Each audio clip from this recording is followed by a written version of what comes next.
मेहमान के गर्मी में बंद कराया तो पान पको छो न तो हलाए। पखो खराब आ बाबा खराब। तू तो सही है न वेहो पाण। वेहो वेहो सांजी हालत ॾिसो कीअं लगी पई आ। पानी पियार था दो। छोकरा पानी खणी आ बाबा थधो मेहमान के पानी पियार। अचे तो बाबा पानी अचे तो पानी खोड़। पानी गरम आ बर्फ रहे जा। चंपा जो आई। अरे घर में भी थधो पानी पींदो आ।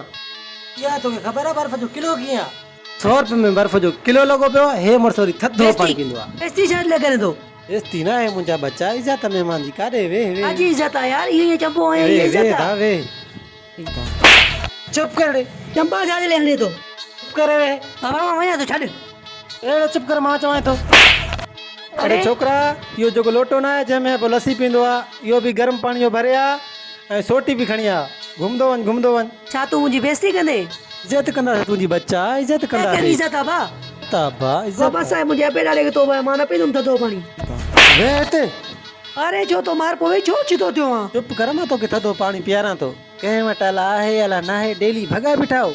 हे वठ लोटो हे वठ गिलास सॼो पाणी पीणो आहे तोखे सॼो। बाबा बताए दो बा। पी पाणी समूरो पाणी पीणो थी। अरे यार पिए तो ना पिया तो पी यार पोए काते जी पातो आ। ओटी डड़े मुखे पिया तो चितो पानी नथी। पी सॼो पाणी पीणो थी। आजा आजा आजा जाना रे आजा आजा गरम आ। पी मां तुझे बर्फ घुरायां तो आयो मेहमान तेरी रोक ॾिस पी 100 रुपए में बर्फ जो किलो आ। हाणे चयो त मूंखे थधो पाणी पियार बाद में चवंदे मां आलू न खाईंदो मुंहिंजे लाइ मुर्गी वठी अचो। अब तो पाए बे दफा मां कने मेहमान थी हाणे नहीं तो। पी सॼो पाणी पीणो थी सॼो लोटो पीणो थी लोटो। भाई के भाई वडो भला पींदो बा गरम है। अब ओए काते जी पातो आ बा। एडी बाबा मदे दो दा। पाणी पी। अरे छोकरा शैम्पू खणी आ मेहमान खे ताड़ बि कराए छॾूं। बाबा हेडे दिस। ओ उते पे साम्हूं शैम्पू खणी आ।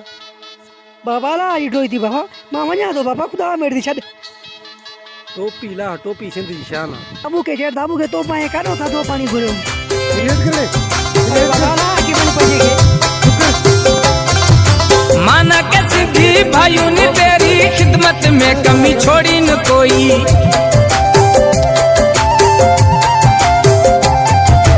माना के सिंधी भाइयों ने तेरी खिदमत में कमी छोड़ी न कोई। बाबा तो पानी न पींदो बा। सेफ्टी भी खणी आ इन जी टोड़ कई जल्दी वन। अरे